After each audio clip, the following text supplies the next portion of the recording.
आपके कलिया चक में फिर भी लड़कियां और औरतें कपड़े कुछ ढंग के पहन लेती हैं थोड़े बहुत, लेकिन ज़रा मालदा की तरफ चले जाइए और फिर देख लीजिए ड्रेस 15-20 किलोमीटर की दूरी पर ड्रेस कैसी चेंज होती है। और फिर थोड़ा सा सिल्लीगुड़ी और न्यू जलपाईगुड़ी की तरफ चले जाइए, ड्रेस और बढ़ती जाएगी।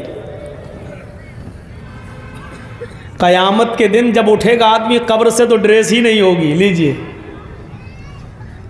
युहशरुन्नासु यौमल क़यामती हुफ़ातन औरातन गुरला। क़यामत के दिन जब इंसान अपनी कब्रों से उठाए जाएंगे तो इस हाल में उठाए जाएंगे, हुफ़ातन, पैरों में चप्पल नहीं होगी, औरातन, जिस कफन में लपेट कर दफन किए गए थे वो कफन भी उनके ऊपर नहीं होगा, औरातन, पूरे के पूरे नंगे होंगे बरहना। बैठ जाओ भाई, मोबाइल हमारे पास भी है भाई साहब, इससे कहिए आजकल तो कोई देखो सुन ही नहीं रहा वो आदमी। अब बताओ इतनी रात में किसको बात कर रहे होंगे भाई फ़ोन लगा के कान। हम धोने में बहुत मशहूर हैं, ऐसा धोएंगे कि फिर कभी मोबाइल कान में नहीं लगा पाओगे। इसी में हम बदनाम हैं, और बदनाम है किस में? हमने उस लड़के को नहीं छोड़ा पाकुड़ में, रात के 1:30 बजे टाइम मिला, वो उठ के जा रहा था तो वैसे वहाँ खेत में था, वो बात कर रहा था मोबाइल पे, से हमारी नज़र पड़ गई उस पर, मोबाइल पे बात भी करता जा रहा हूँ, होंठ पे लग के चूमता भी जा रहा हूँ, और जलसे में हमने उसको नहीं छोड़ा। मेरे सामने अगर ये सब हरकत करोगे तो भाई फिर बचोगे नहीं। वो देखो देखो वो उठ के भागा बैठ गया।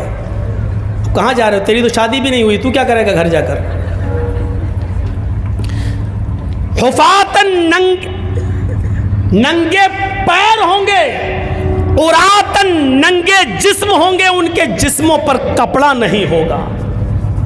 गुरलन, कब्रों से जब उठेंगे तो सब के सब बिना खतने के होंगे। कब्रों से जब उठेंगे तो खतना ख़त्म होगा, बिना खतने। जैसे माँ के पेट से बच्चा पैदा होता है बगैर खतने के, कब्र से लोग ऐसे ही उठेंगे, खतने, बगैर खतने के, उनके खतना नहीं होगा। जब अल्लाह के नबी सल्लल्लाहु अलैहि वसल्लम ये मंजर बयान कर रहे थे तो हज़रत आयशा सिद्दीक़ा कहने लगी, आए अल्लाह के नबी सल्लल्लाहु अलैहि वसल्लम, कब्रों से तो मर्द भी उठेंगे औरतें भी उठेंगी, इसलिए कि कब्रों में, कब्रस्तान में मर्द भी दफन होते हैं और औरतें भी। मर्दों का अलग कब्रस्तान और औरतों का अलग कब्रस्तान तो नहीं होता है, कब्रें अलग अलग ज़रूर होती हैं लेकिन कब्रस्तान तो एक ही होता है। जब लोग कब्रों से उठेंगे मर्द भी होंगे और औरतें भी होंगी, क्या ये सब एक साथ उठेंगे? अन्निसा अर्रिजालु वन्निसाउ जमीअन, ऐ अल्लाह के नबी, क्या मर्द और औरतें एक साथ कब्र से उठेंगी? अल्लाह के नबी फरमाते हैं, हाँ आय आयशा, अर्रिजालु वन्निसाउ जमीअन, मर्द भी और औरतें भी दोनों एक साथ उठेंगी, दोनों एक साथ आएंगी, दोनों को एक साथ लाया उठाया जाएगा। हजरत आयशा फरमाती हैं, यंजुरु बाज़ुहुम इला बाज़, आय अल्लाह के नबी, क्या मर्द औरतों को भी देखेंगे और औरतें मर्दों को देखेंगी? क्या जब कब्रों से लोग उठेंगे मर्द भी और औरतें भी, क्या वो दोनों एक दूसरे को देखेंगे? यंजुरु बाज़ुहुम इला बाज़, क्या मर्द औरतों को और औरतें मर्दों को देखेंगी? अल्लाह के नबी फरमाते हैं, हाँ आय आयशा, यंजुरु बाज़ुहुम इला बाज़, हाँ मर्द औरतों को और औरतें मर्दों को देख रही होंगी। हज़रत आयशा फरमाती हैं, आय अल्लाह के नबी, तब तो औरतें मारे शर्म के मर जाएंगी, तब तो औरतें, बहुत स्लो स्पीड में बोल रहा हूँ ताकि आपको मैं आपके दिमाग तक घुसा सकूँ अपनी बात को, तब तो औरतें मारे शर्म के मर जाएंगी जब मर्द उनकी तरफ नजरें उठाकर देखेंगे। आज तो लड़कियां अच्छे कपड़े पहन कर निकले और कोई लड़का उनको ना देखे तो मर जाती है। हट, इसका मतलब हमारे कपड़े खराब है, हमको देखता ही नहीं है कोई। हजरत आयशा कह रही हैं तब तो औरतें मारे शर्म के मर जाएंगी जब मर्द उनकी तरफ नजरें उठा के देखेंगे। अल्लाह के नबी फरमाते हैं अल अम्रु अशद्दु मिन अयहुम्महुम, ऐ आयशा कोई मर्द किसी औरत पर और कोई औरत किसी मर्द पर शहवत की नज़र डाल ही नहीं सकता, सेक्स की नज़र नहीं डालेगा, इसलिए कि हर इंसान को अपनी फिक्र होगी, हर आदमी को अपनी अपनी पड़ी होगी। सूरज 1 मील के फासले पर पसीने में इंसान डूबा होगा, कोई टखने के बराबर, कोई पिंडली के बराबर, कोई घुटने के बराबर, कोई रान के बराबर, कोई कमर के बराबर, कोई सीने के बराबर और कोई उसी में डुबकियां मार रहा होगा। ऐसे हालत में कौन देखेगा किसकी तरफ? बुरी नजर से कौन देखेगा?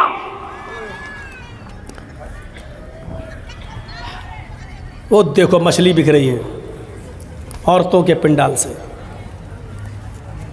नहीं मान सकती हैं औरतें। इतना नज़दीक आप इनका इंतज़ाम कर देते हैं बेचारी का, 1 साल के बाद तो इनको सुनने का मिलता है। आज तो मौका मिला इनको सैंडल और चप्पल दिखाने का, साड़ी दिखाने का, और ये बेचारी जलसा सुनेंगी। और फिर दूसरा उर्दू वाला मौलाना, सुनिए तुम्हारे मतलब की बात कर रहा हूं। इंसान को किसी अहम चीज से जोड़ दो, इख्तिलाफ खत्म हो जाएगा, या इंसान को किसी खतरनाक चीज से बाखबर कर दो, इख्तिलाफ खत्म हो जाएगा। आज हम मरे मिटे जा रहे हैं एक दूसरे की जान लेने पर।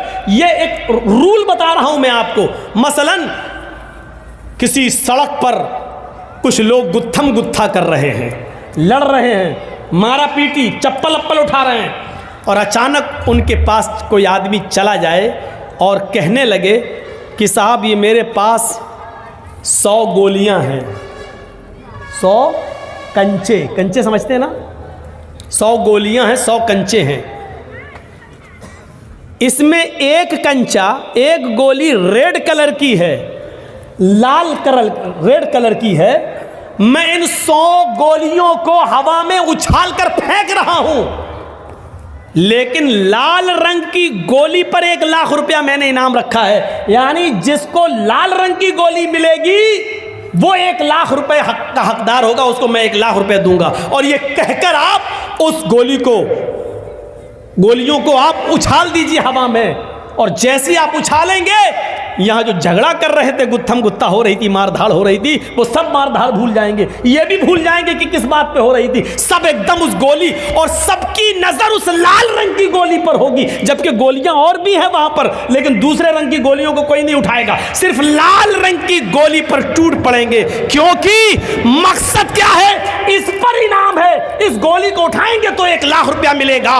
दुनिया में बहुत से जंजालों में हम फंसे हुए हैं, हमारी नजर अगर जन्नत पर लग जाए कि हमें ये काम करेंगे तो जन्नत मिलेगी, अगर उसको जन्नत से जोड़ दिया जाए, जन्नत की नियामतों से, तो इंसान दुनिया में सारी बातें भूलकर, सारे झगड़े खत्म करके उस जन्नत को पाने की फिक्र करने लगेगा। जैसे एक गोली को पाने के लिए वो सारी गोलियां छोड़ देगा, उसी तरीके से जन्नत को पाने के लिए इंसान दुनिया की सारी मोहब्बत को कुर्बान कर देगा, लेकिन जन्नत को पाएगा। मेरे भाइयों, लेकिन उस जन्नत का नक्शा अच्छी तरीके से बताने वाला कोई हो, समझाने वाला कोई हो, माइंड में उतारने वाला कोई हो। आज क्या वजह है कि 100 गोलियां फेंकी जाती हैं और लाल रंग की गोली पर हमारी नजर होती है और गोलियां हम नहीं उठाते हैं? क्यों? क्योंकि लाल गोली पर 1 लाख रुपए का इनाम है, हर आदमी चाहता कि हमें इनाम मिल जाए।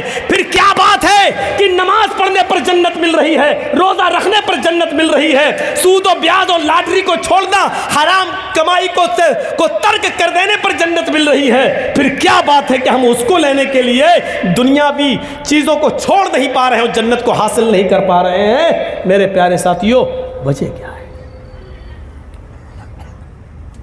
वजह क्या है? अभी ये लोग गुत्थम गुत्था कर रहे हैं। अब दूसरी मिसाल से समझने की कोशिश करो। अभी लोग लड़ रहे हैं, गुत्थम गुत्था कर रहे हैं, एक दूसरे को मारना चाह रहे हैं। इतने में मौलाना जर्जी साहब एक पिटारा लेकर उनके बीच पहुंच जाते हैं। कहते सुनो, वो गए चुप हट है, मारा पीटी हो रही है, वो इसके बाल पकड़ रहा, वो उसको चप्पल मार रहा है। जर्जी साहब ने अपना पिटारा खोल दिया और पिटारे में से एक जहरीला सांप निकलता है और वही कूद जाता है, उछलता है। अब आप ये बताइए कि उस जहरीले सांप को देखकर वो गुत्थम गुत्था करने वाले, लड़ने वाले क्या करेंगे? वो अपनी लड़ाई भूल जाएंगे। अरे जब तुम एक दूसरे को मार ही रहे थे तो सांप भी तो सबको मार नहीं आया है, फिर तुम लड़ाई छोड़ के क्यों भाग रहे हो? वो तो तुम्हारा ही काम करने आया है, लेकिन लड़ाई लड़ने वाले एकदम अलग हट जाएंगे, भागेंगे। अब हर आदमी को अपनी जान की फिक्र होगी। वो अब उसको मारना छोड़ देगा, वो इसको मारना छोड़ देगा, वो इधर बचेगा, वो उधर बचेगा। नहीं नहीं नहीं नहीं मेरे प्यारे साथियों, इस दुनियावी झमेलों में बहुत कुछ है। अगर उनके सामने अज़ाब जहन्नम का तज़किरा कर दिया जाए और जहन्नम के अज़ाब को बता दिया जाए, कैसा करोगे तो ये अज़ाब, ये करोगे तो ये अज़ाब, फिर इंसान दुनिया में फिर किसी को बर्बाद न करे, फिर अपने आप को जहन्नम से बचाने की फिक्र करने लगेगा। लेकिन शर्त यह कि जहन्नम का मंजर बताने वाला कोई होना चाहिए और माइंड में उतारने वाला होना चाहिए। जर्जी साहब मिसाल तो बड़ी अच्छी दे रहे हैं, लेकिन समझने वाला भी तो होना चाहिए। समझा कहाँ रहे हैं? IPL में सट्टा लगाने वालों को समझा, किसको रहे हो? कैरम बोर्ड खेलने वालों को समझा, किसको रहे हैं आप? लॉटरी का टिकट खरीदने वाले और सूद और ब्याज खाने वालों को। मेरे भाइयों, नहीं असर पड़ता है। जिस तरह बारिश हो और किसी पहाड़ी के ऊपर बारिश और पहाड़ चिकना हो तो पानी बह जाता है, पहाड़ अपने अंदर जज्ब नहीं करता। आज वो चिकने पहाड़ हो चुके हैं, हम तकरीर कर रहे हैं, लेकिन यहां से निकलेंगे हमारी हालत वही होगी। हर इंसान को फिक्र होनी चाहिए अपनी, हर इंसान को फिक्र होनी चाहिए जहन्नम से बचने की। हर इंसान को फिक्र होनी चाहिए अपने आप को बचाने की। शायद आपको याद होगा, और ना याद हो तो मैं आपको लेके चलता हूं सन 1979 की तरफ। आइए थोड़ी सी हिस्ट्री की बात भी कर लेते हैं। सबसे पहला स्काई लैब अमेरिका ने फिजा में छोड़ा था। सबसे पहला स्काई लैब आसमान की बुलंदियों की तरफ अमेरिका ने छोड़ा था। सन 1979 के अंदर, सन 1979 के अंदर 79 में अमेरिका ने पहला स्काई लैब छोड़ा था, जिसका वजन, जिसका वेट 80 टन था। 80 टन। आसमान की काफी बुलंदियों पर पहुंचने के बाद स्काई लैब ने अपना कनेक्शन मुनक़ता कर लिया। दुनिया के जिस सिस्टम से स्काई लैब आसमान की बुलंदियों पर जा रहा था, उस सिस्टम से वो कट जाता है। यानी स्काई लैब पर इस सिस्टम का कंट्रोल खत्म हो जाता है। अमेरिका ऐलान करता है स्काई लैब से हमारा कंट्रोल खत्म हो चुका है। अब 80 टन का स्काई लैब जमीन के किसी भी हिस्से में गिर सकता है, किसी के भी ऊपर गिर सकता है, वो जमीन के किसी भी हिस्से में आ सकता है। यकीन मानिए 79 को जब ये ऐलान किया जा रहा है, इंडिया भी, पाकिस्तान भी, बांग्लादेश भी, नेपाल भी, यूरोप भी, एशिया भी, हर आदमी परेशान था, हर मुल्क परेशान था। 80 टन का स्काई लैब जब गिरेगा तो क्या हाल होगा? हर आदमी की रात की नींदें उड़ गई थी, हर मुल्क बेचैन था कि ये गिरेगा जमीन के ऊपर तो क्या होगा। मेरे भाइयों, वो जाना चाहे तो छिपे कहां, क्योंकि स्काई लैब उधर भी गिर सकता था। मेरे भाइयों, एक स्काई लैब के आसमान से, सिस्टम से मुनक़ता हो जाने की खबर को सुनकर पूरी दुनिया बेचैन हो जाती है। एक 80 टन के स्काई लैब को उससे रिश्ता मुनक़ता हो जाने के बाद दुनिया की नींद उड़ जाती है कि स्काई लैब अगर हम पर, हमारे बच्चों पे गिर गया तो क्या होगा। मेरे भाइयों, तसव्वुर कीजिए कि जब एक हल्की सी खबर हमारी रात की नींद उड़ा देती है, तो इस खबर के आगे हमारी नींदें कितनी उड़नी चाहिए कि यवद्दुल मुजरिमु लौ यफ्तदी मिन अज़ाब यौमइज़िन बिबनीही व साहिबतिही व अख़ीही व फसीलतिही अल्लती तुवीही सुम्मा युंजी। क़यामत का दिन होगा, इंसान एक दूसरे के सामने होगा, लेकिन मुजरिम उस दिन ये चाहेगा लौ यफ्तदी मिन अज़ाब यौमइज़िन बिबनी, आज मेरा बेटा जहन्नम में चला जाए लेकिन मैं जन्नत में चला जाऊं। कितनी बड़ी खबर है। कुरान पढ़ते हो, अभी रमज़ान का महीना आ रहा है, तरावी होंगी, सुन लेना। एक कारी साहब आएंगे और अलिफ लाम मीम के अलिफ से शुरू करके 18, 20, 25 एक महीने में कुरान ख़त्म कर देंगे। या लमून तालमून के अलावा हमारी समझ में कुछ नहीं आएगा। एक तरफ कुरान ये भी सुन लिया, लेकिन एक तरफ ये भी सुनो, लौ यफ्तदी मिन अज़ाब यौमइज़िन बिबनी, जिस बच्चे का फीवर और खांसी और पेट का दर्द हमें सोने नहीं देता था, लेकिन क़यामत के दिन हम मुजरिम हैं, लेकिन हम चाहेंगे कि मेरा बेटा जहन्नम में चला जाए लेकिन मैं बच जाऊं। अय अल्लाह मेरे बेटे को ले ले। लौ यफ्तदी मिन अज़ाब यौमइज़िन बिबनी, फिदिये में ले ले। अय अल्लाह मेरा बेटा ले ले, जहन्नम में डाल दे, मुझे छोड़ दे। वह साहिबती वो बनी, एक रात जिस औरत के बिना नहीं रह पाते, आय अल्लाह मेरी बीवी ले ले और जहन्नम में डाल दे लेकिन मुझे छोड़ दे। अल्लाह मुझे बचा ले, अल्लाह मेरी बीवी को ले ले।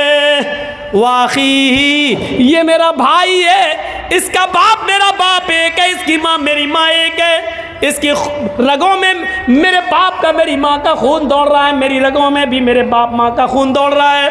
भाई भाई के लिए जान देने को कुर्बान होता है दुनिया में, लेकिन क़यामत के दिन वो भाई कहेगा अल्लाह ये मेरा भाई है, इसको तू जहन्नम में डाल दे लेकिन मुझे छोड़ दे। अय अल्लाह इसको जहन्नम के अंदर फेंक दे लेकिन मुझे छोड़ दे।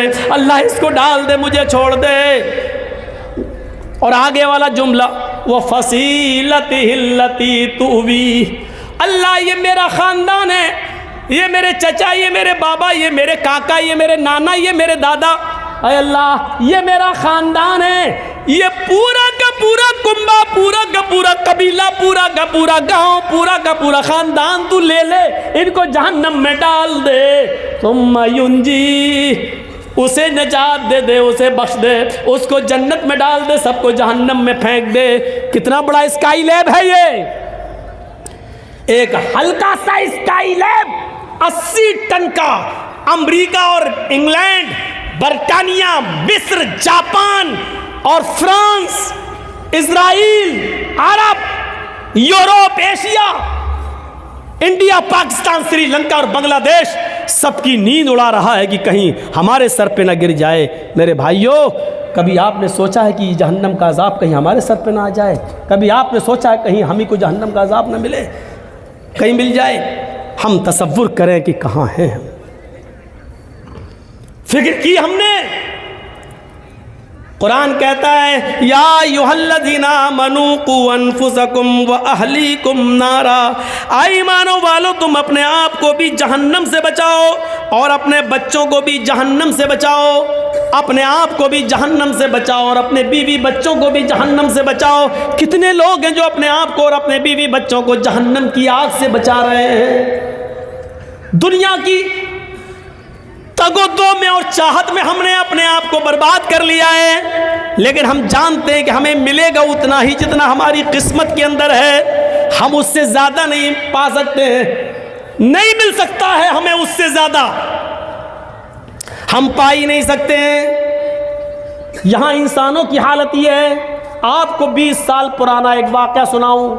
हमारे इलाके में नॉर्थ यूपी के अंदर, नॉर्थ शिमाली यूपी में, नॉर्थ यूपी में उसके मशरिकी हिस्से में, यानी उसके ईस्ट के एरिए में, नॉर्थ यूपी के ईस्ट एरिए में आज से 20 साल पहले एक सैलाब आया था। आज से 20 साल पहले पानी का एक सैलाब आया था। वो सैलाब इतना खतरनाक था, वो बाढ़ इतनी खतरनाक थी। ज़रा गौर से सुनना इधर। ये सब हम जहन्नम की तरफ आपको लेकर चल रहे हैं। अभी मालिक यौमिद्दीन ही की तरफ हम चल रहे हैं। अभी इय्याका नअबुदु व इय्याका नस्तईन का नंबर नहीं आया, इहदिना सिरातल मुस्तकीम का नंबर नहीं आया, सिरातल लज़ीना अनअमता अलैहिम का नंबर नहीं आया। अभी मालिक यौमिद्दीन के ऊपर भी अगर हम से बुलवाया जाए तो इसी जगह पर जलसा कराया जाए और रोज़ाना 2-2 घंटे की तक़रीर कराई जाए, तो हम जैसे लोग सिर्फ मालिक यौमिद्दीन के ऊपर 3 महीने बोल सकते हैं। इय्याका नअबुदु व इय्याका नस्तईन का नंबर नहीं। हम जैसे कम इल्म और कम पढ़े लिखे लोग 3 महीना जब इसी पर बोल सकते हैं, तो जो बहुत ज़्यादा काबिल और पढ़े लिखे उलमा है वो कितना ज़्यादा बोल सकते हैं। लेकिन हम इतना ज़्यादा वक्त आपका नहीं लेंगे। सिर्फ तसव्वुर कीजिएगा, इधर आप अपना दिमाग लगाइए, नॉर्थ यूपी के ईस्ट एरिया के अंदर पानी का एक सैलाब आता है, और वो सैलाब इतना ख़तरनाक था कि कई लोगों को बहा कर ले गया, कई बच्चों को उसने पानी में गर्क कर दिया, मवेशी पानी में बह गए, जितने 4 पैर वाले जानवर थे, भेड़ बकरियां भैंसे गाय, पानी में बह गए और मारे गए।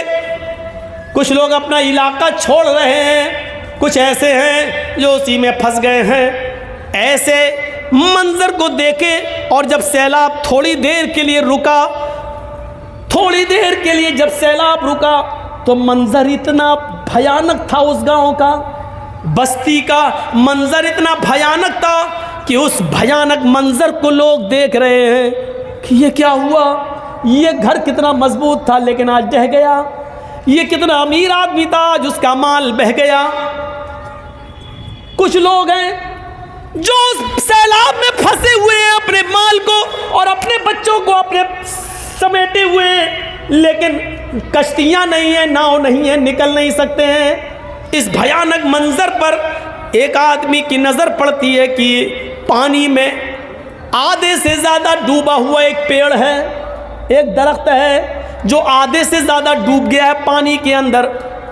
लेकिन जब उसने डूबे हुए उस पेड़ पर नज़र डाली, तो उसकी एक ब्रांच पर, उस पेड़ के एक टहनी से लगा हुआ एक मजबूत टहनी पर एक आदमी बैठा हुआ है, और जिस डाल पर आदमी बैठा हुआ है उसी डाल के ऊपर एक खतरनाक और जहरीला सांप भी मौजूद है। सैलाब इतना खतरनाक था, सांप इंसान का दुश्मन और इंसान सांप का दुश्मन। इंसान सांप को देखता है तो फौरन मारने की कोशिश करता है, और सांप जब अकेले में किसी इंसान पर हावी हो जाए तो उसको डंक मारने की कोशिश करता है, डसता है। लेकिन हैबत सैलाब की इतनी ज़्यादा है कि सांप इंसान को देख रहा है, और उसी टहनी पर, उसी डाल पर आदमी सांप को देख रहा है, लेकिन आदमी सांप को नहीं मारता है और सांप इंसान को नहीं डस रहा है। वो जानता है कि नीचे पानी है, अगर ये आदमी गिरा तो ये मरेगा, और सांप भी जानता है कि अगर हम गिरे तो हम मरेंगे। इस मंजर को देखकर इंसान न सांप को मार रहा है, न सांप इंसान को मार रहा है। कुछ लोग दूर से इस मंजर को देख रहे हैं। तसव्वुर कीजिए कि सैलाब इतना भयंकर, इतना खतरनाक, और इस मंजर को कुछ लोग दूर से देख रहे हैं। लेकिन ऐसे मंजर पर जहां सांप भी इंसान को डसने की कोशिश नहीं कर रहा है, यहाँ ऐसे दुनिया परस्त और दुनिया तलब लोग और कुत्ते के जानवरों जैसी सिफत रखने वाले लोग ऐसे भी थे, जहां आए और इन लोगों से कहने लगे कि तुम सैलाब में फंसे हो, हम तुम्हारी मदद के लिए आए हैं, तुम अपना माल हमारे हवाले कर दो, हम इनकी हिफाजत कर लेंगे, और जब तुम्हें इस मुसीबत से छुटकारा मिले तो हम तुम्हारा माल तुम्हें वापस कर देंगे। और इन भोले भाले मुसीबत में फंसे हुए लोगों ने अपना सामान, अपना सोना चांदी जो बचा सके थे, उन्होंने इन लोगों के हवाले कर दिया, और ये रफू चक्कर हो गए, लेकर भाग गए। गौर कीजिए, उन मजबूर लोगों की मजबूरी का भी फायदा इन लोगों ने उठाया। जहां एक सांप इंसान को डसने की हिम्मत नहीं कर रहा है, और जहां एक इंसान सांप को मारने की हिम्मत नहीं कर रहा है, वहां ये इंसान कितना गिर चुका है। वहां ये दुनिया तलब इंसान और दुनिया परस्त इंसान, नाजायज माल को कमाने वाला और दुनिया की मोहब्बत को रंगने वाला ये इंसान कितना नालायक और कितना बड़ा कमीना है, जो ऐसे मौके पर भी मजबूर लोगों की मजबूरी को ना समझ सका और उनका माल लेकर फरार हो रहा है। आप अंदाजा लगाइए, सोच सोचिए कि इंसान कितना ज़्यादा मफाद परस्त हो चुका है। ये सांप से ज़्यादा जहरीला हो चुका है। सांप अपने जहर से इंसान को डसना छोड़ रहा है, लेकिन ये कमीना इंसान अपनी कमीनगी इंसान से नहीं छोड़ रहा है। ये सोचिए और तसव्वुर कीजिए कि इंसान कितना गिर चुका है कि एक मौके पर सांप भी इंसान को काटने की जरूरत नहीं कर रहा है, लेकिन इंसान इंसान को काट रहा है, इंसान इंसान को डस रहा है। और ऐसे मौके पर भी उसका पैसा छीनकर, उसकी दौलत लेकर ये भाग जाते हैं, ये कहकर कि अभी तुम मुसीबत में हो, हमारे हवाले कर दो, जब तुम्हारे मुसीबतों के दिन ख़त्म होंगे हम तुम्हारे हवाले कर देंगे। और उसके बाद उनका पता नहीं चलता। इस दुनिया की दौलत ने हमें इतना हमें बर्बाद कर दिया, बिल्कुल कुत्ता सिफत इंसान बना दिया। इसीलिए अल्लाह के नबी ने फरमाया, यूशिकुल उमम अन तदा अलैकुम कमा तदा अलकलतु अला क़िसतिहा, तुम्हारे ऊपर एक ऐसा ज़माना आ जाएगा, तुम्हारे ऊपर एक ऐसा ज़माना आ जाएगा कि जैसे भूखे लोग दस्तरखान के ऊपर टूट पड़ते हैं, उसी तरीके से तमाम लोग तुम्हारे ऊपर टूट पड़ेंगे। सहाबा सल्लल्लाहु अलैहि नबी कह रहे हैं, जैसे भूखे लोग दस्तरखान के ऊपर टूट पड़ते हैं, वैसे ही दुनिया, सारी की सारी दुनिया तुम्हारे ऊपर टूट पड़ेगी। आप देख लीजिए, ये टूटना ही तो है, ये टूटना ही तो है। पेट्रोल 100 के पार, डीजल भी उसी के मुकाबिल, गैस सिलेंडर की कीमत, सरसों के तेल की कीमत, ये सारी कीमतों को आप एक तरफ रखिए, लेकिन इसके बावजूद हम परेशानियां उठा लेंगे, सब कुछ बर्दाश्त कर लेंगे, लेकिन वोट हम उन्हीं को देंगे। ये क्या है? तसल्लुत देखिए। वो जहर घोलने में कामयाब हो गए और सबको एक प्लेटफार्म पर ले आए। हम यही ढूंढते रहे कि हमारा कौन है, हमारी आवाज़ कौन उठा रहा है, हमें हक कौन दिला रहा है। तुम हक की बात कर रहे हो, अपना वजूद बचाने की फिक्र करो। अब तो हम इसी में अभी पड़े हुए हैं। और किसी चैनल वाले ने हमारा इंटरव्यू लिया, कहा कि आप क्या कहना चाहते हैं कि जर्जी साहब, क्या बीजेपी मुसलमानों को बर्बाद कर रही है? मैंने कहा नहीं, बीजेपी मुसलमानों को कभी बर्बाद कर ही नहीं सकती। ये आप गलत सोचते हो कि बीजेपी आ जाएगी हमें बर्बाद कर देगी। नहीं, जिस दिन बीजेपी मुसलमानों को बर्बाद करेगी उस दिन बीजेपी खुद बर्बाद हो जाएगी। ये सोचो, बीजेपी कभी मुसलमानों को बर्बाद नहीं करेगी, क्योंकि जब मुसलमान बर्बाद हो जाएंगे तो फिर वो किसके नाम पर हुकूमत करेगी? वो मुसलमानों को बाकी रखेगी, वो मुसलमानों को बचाएगी, वो मुसलमानों की हिफाजत भी करेगी, क्योंकि इन्हीं को रुस्वा करके, इन्हीं मुसलमानों को बदनाम करके उसको हुकूमत चलाना है। वो मुसलमानों को बर्बाद नहीं करेगी। मुसलमानों को बर्बाद करने के बाद फिर वो हुकूमत किस पे करेगी? उसको हुकूमत में बाकी रहने के लिए मुसलमानों को बाकी रखना ज़रूरी है। इसलिए आप ये तसव्वुर मत करिए कि हमें बीजेपी बर्बाद कर देगी। नहीं, परेशान करेगी, बर्बाद नहीं करेगी। परेशान करेगी, हवा खड़ा करके तुम्हें इंडिया से निकाला जाएगा, NRC CAA आएगा, ये सिर्फ हवा खड़ा करके आपको परेशान करेगी। देखा नहीं आपने, जितना ही लोगों ने गाय के नाम पर हमको बर्बाद किया, बदनाम किया, गाय गाय गाय गाय, लेकिन आज गूगल पे डालिए और यूट्यूब पे सर्च कीजिए, हिंदुस्तान के अंदर सबसे बड़ा गाय के गोश्त का व्यापारी कौन और गाय को काटने वाला कौन?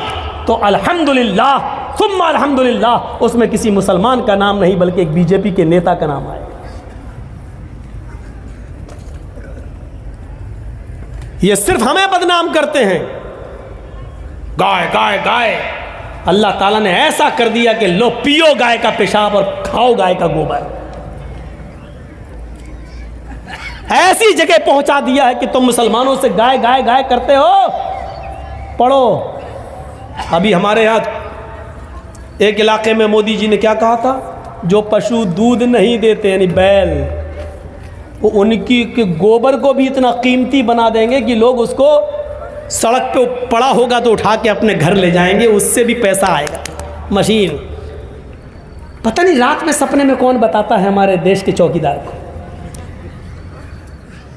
गोबर से भी पैसा आएगा, हम 5 साल इंतजार करेंगे कैसे आता देखेंगे। तो ये हालत है हमारी, टूट पड़ेंगे सारे लोग तुम्हारे ऊपर। साहबा ने कहा क्या उस वक्त हम तादाद में कम होंगे? अल्लाह के नबी ने फरमाया नहीं, उस वक्त तुम तादाद में कम नहीं होगे, तुम्हारी तादाद बहुत ज्यादा होगी, लेकिन बेकार।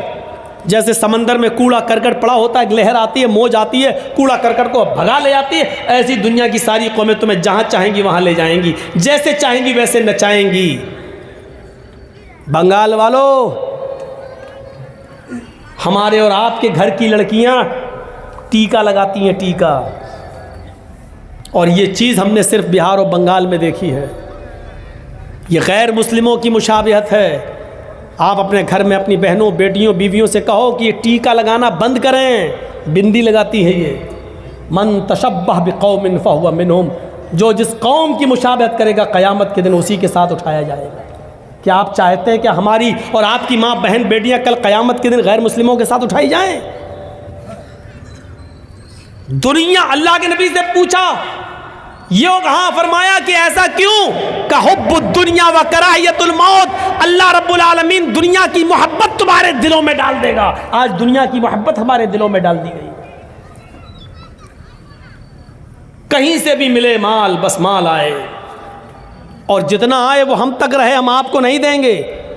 इस दुनिया की हिर्स ने और लालच ने हमें बिल्कुल कुत्ता बना दिया है। हमारे और आपके गांव में एक बैल मरा पड़ा है, एक बैल मर गया है। सुनिए एक मिसाल, एक बैल मर गया है और उस मरे हुए बैल के पास एक कुत्ता आया है और उस मरे हुए बैल का गोश्त नोच नोच के खा रहा है।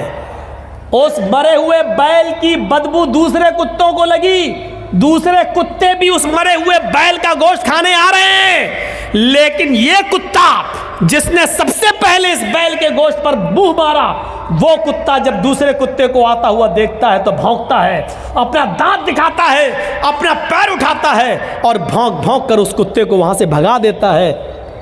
इस कुत्ते से पूछो कि तू कितना गोश्त खा लेगा? 2 किलो, 3 किलो, 4 किलो, ज्यादा से ज्यादा 5 किलो, लेकिन यहां तो 3 कुंटल है। मरा हुआ बैल, उसका वजन 3 कुंटल है, तू कितना खा लेगा? 2 किलो, 3 किलो, 4 किलो, ज्यादा से ज्यादा 5 किलो। लेकिन कुत्ते को यह गवारा है कि बकिया गोश्त बेकार होता है, हो जाए, लेकिन दूसरे कुत्ते को हम नहीं खाने देंगे। आज यही सिफत हमारे अंदर आ गई है। ये सुनना पड़ेगा, तुम्हें नहीं, तुम्हारे बाप को भी सुनना पड़ेगा। सारी दौलत हमें मिल जाए, लॉटरी खरीदी, लग गई और 5 लाख मिल गए, अब उस 5 लाख में हम किसी और को नहीं दे सकते हैं। इसको कहते हैं कुत्ता। IPL में सट्टा लगाया, जीत गया 5 लाख, अब हम ही के पास रहे, दूसरे के पास नहीं।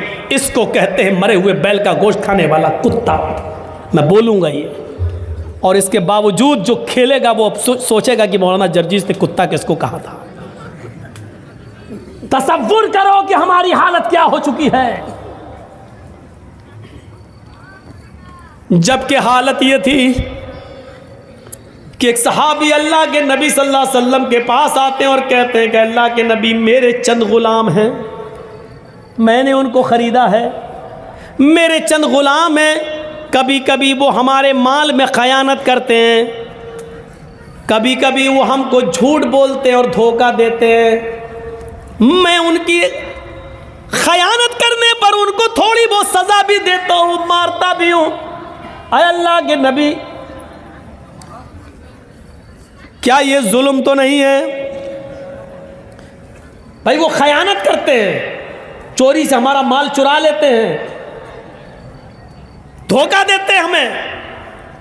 अगर मैं उनको मारता हूं तो कयामत के दिन मुझसे हिसाब व किताब तो नहीं होगा? देख रहे हैं आप ये सवाल, कयामत के दिन कोई हिसाब व किताब तो नहीं होगा हमसे? तो अल्लाह के नबी सल्लल्लाहु अलैहि वसल्लम फरमाते हैं, कयामत के दिन तराजू लाई जाएगी, उस सहाबी से क्या कह रहे हैं, इधर सुनो, उस सहाबी से क्या कह रहे हैं, क़यामत के दिन तराजू लाई जाएगी और उस तराजू के अंदर उनकी खयानत, उनका धोखा रखा जाएगा। जो उन्होंने तुम्हारे माल की चोरी की है और तुम्हारा माल चुराया या धोखा दिया, उसको एक तरफ रखा जाएगा, और तुमने उनको मारा है, सज़ा दी है, उस सज़ा को तराजू के दूसरे पल्ले पे रखा जाएगा। और जब तराजू उठाई जाएगी, अगर तुम्हारी सज़ा उठ गई और उनके धोखे का पल्ला झुक गया तो उनको सज़ा मिलेगी जहन्नम के अंदर।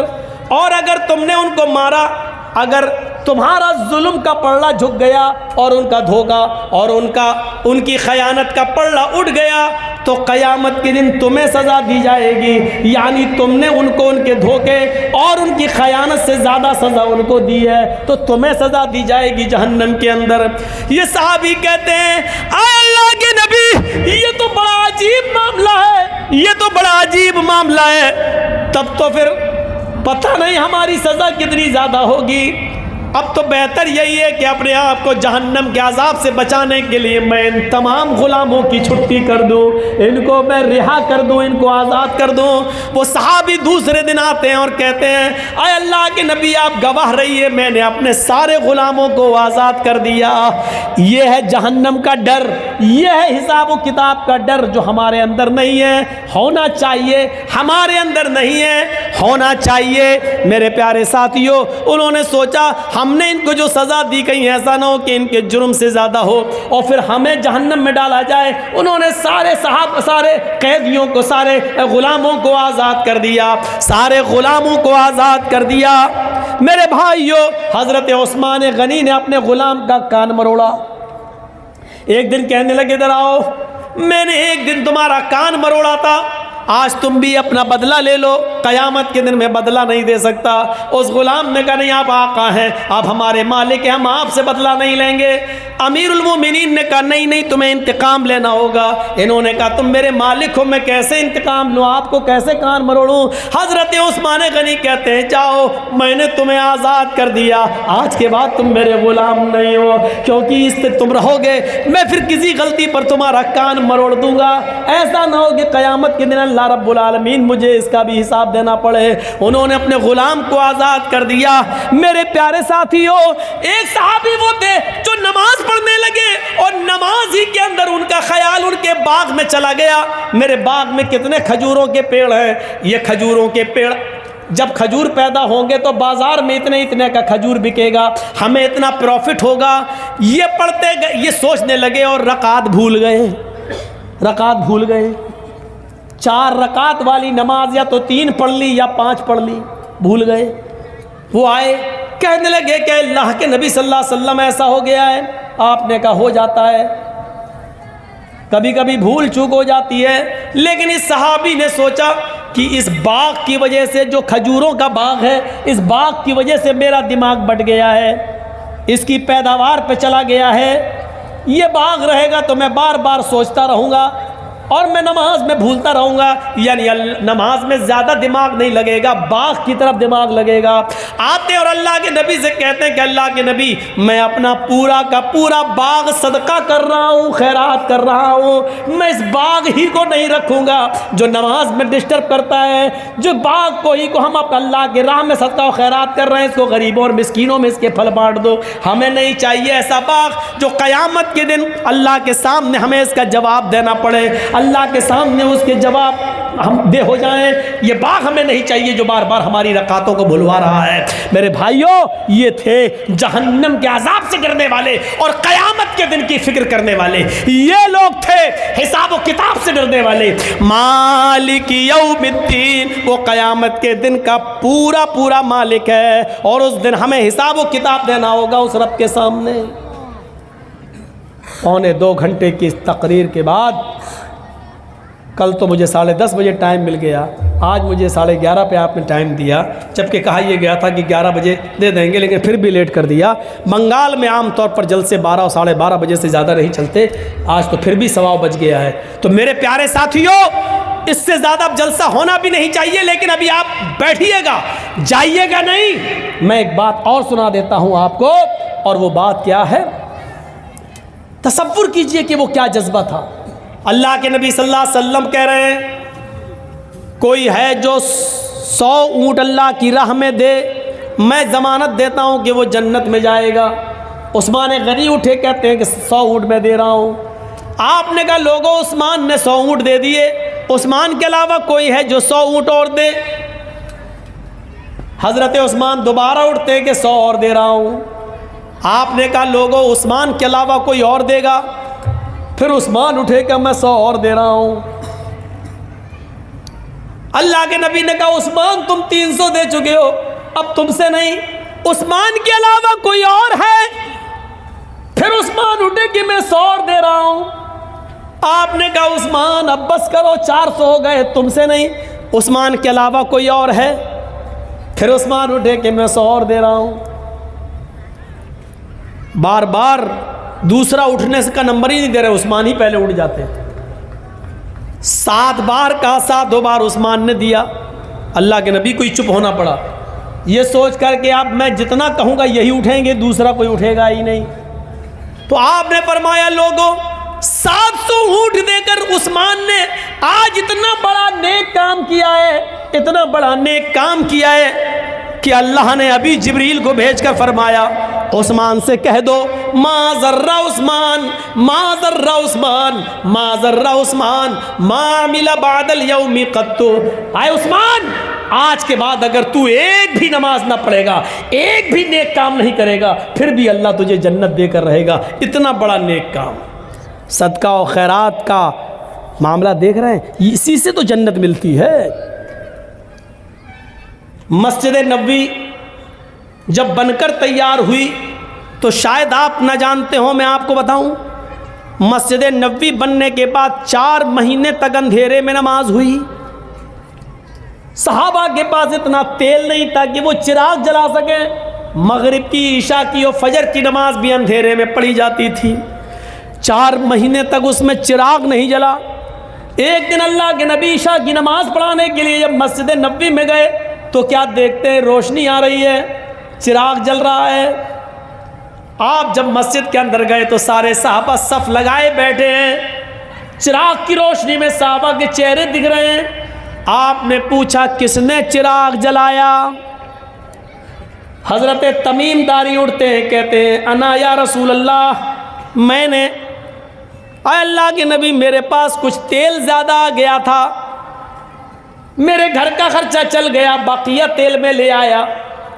अल्लाह के रसूल आज चिराग जल गया, अब इंशाअल्लाह कई दिन तक चिराग जलता रहेगा, क्योंकि जितना ज़ायद तेल था वो मैंने मस्जिद में ला कर दे दिया।